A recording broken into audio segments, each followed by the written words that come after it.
Welcome to this tutorial, where we will show you how to delete your Orbitz account directly from the app.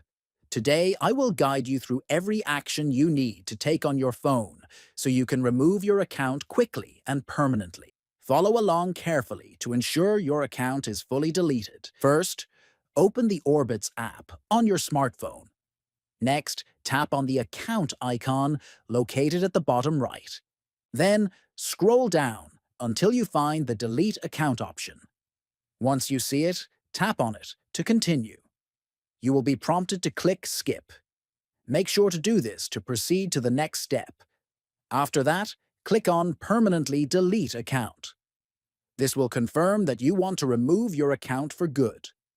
Finally, tap on Got It to complete the process and exit the deletion flow. Deleting your Orbitz account is simple if you follow these steps carefully. By opening the app, accessing your account, and confirming permanent deletion, your account will be fully removed from Orbitz.